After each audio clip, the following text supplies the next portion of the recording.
Hi, I'm Jeff Murrah. I want to welcome you to True Texas History.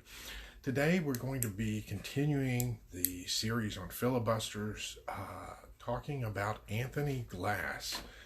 Now, Anthony Glass is one of those filibusters that you don't hear much about, and even though you don't hear much about him, that does not diminish his impact. He and his brother Andrew were Tories that after the American Revolution headed on down the Mississippi and bought themselves a plantation in Mississippi and set up shop. And then he developed an interest in the Indians and developing trade with them. And after he received an invitation from one of the Indian chiefs in Texas, and also at the encouragement of John Sibley, he decided to head on off to Texas in an expedition. Now, the expedition that he took off for, they were equipped with all kinds of trinkets, and Sibley saw to it that they had American flags to take with them into the Indian Territory of Texas. And what he hoped to accomplish on his trip was to, he'd heard all these stories about all the wild Mustangs in Texas. And he'd also heard stories about a strange stone that the Indians worshipped. So he went, and it took him about 2 weeks, and they finally reached the place where the stone was. And what it ended up being was a 1,600-pound meteorite. It was considered, some people called it the big iron that didn't rust. Now, some of the Indians went ahead and worshipped the stone. It had been there from who knows when. Now, this stone was located near present-day Albany, Texas.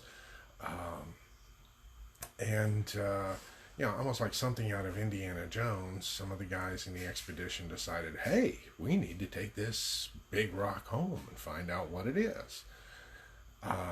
So they talked to the Indians. Now, some of the tribes weren't too fond of it because they worshipped it. I mean, it was literally one of their deities. The tribe that was in control of the land went ahead and sold it to them. And they had one heck of a time getting that meteorite out. I mean, here you're dealing with something that weighs roughly over a ton. They finally managed to get a wagon with 6 horses to be able to pull the thing. Then they got it to the river. They had to build a special barge. They took it down the river to Natchitoches, and then finally New Orleans. No one could identify what it was, so they sent it to New York, and it was in a museum there called the Lyceum.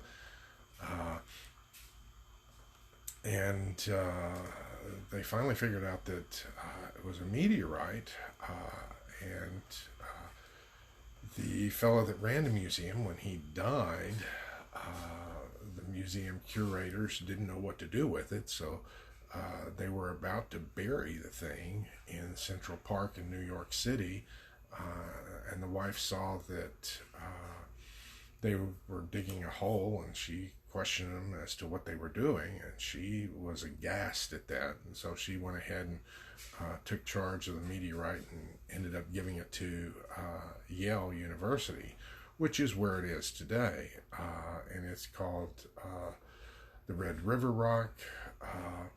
But around in Texas, they call it Texas iron.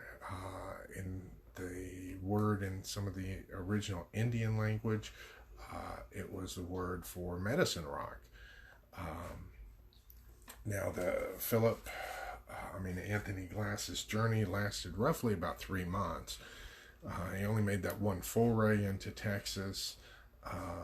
And that's why I went ahead and went over John Sibley, because Sibley was kind of goading him to go, saying, you need to go, and also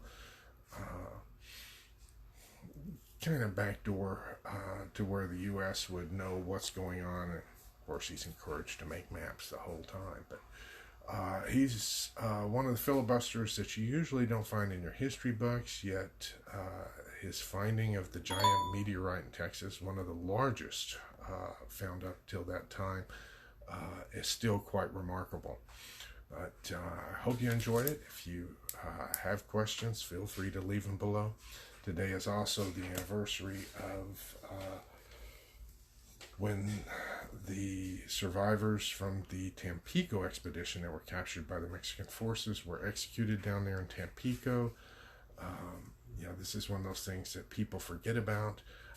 In some of the speeches at San Jacinto, they were told to remember the Alamo, remember Goliad, which often gets left off, and to remember Tampico. Unfortunately, we haven't remembered Tampico, but we remembered it here at True Texas History. So until next time, this is Jeff Murrah wishing you vaya con Dios. Goodbye, my friends.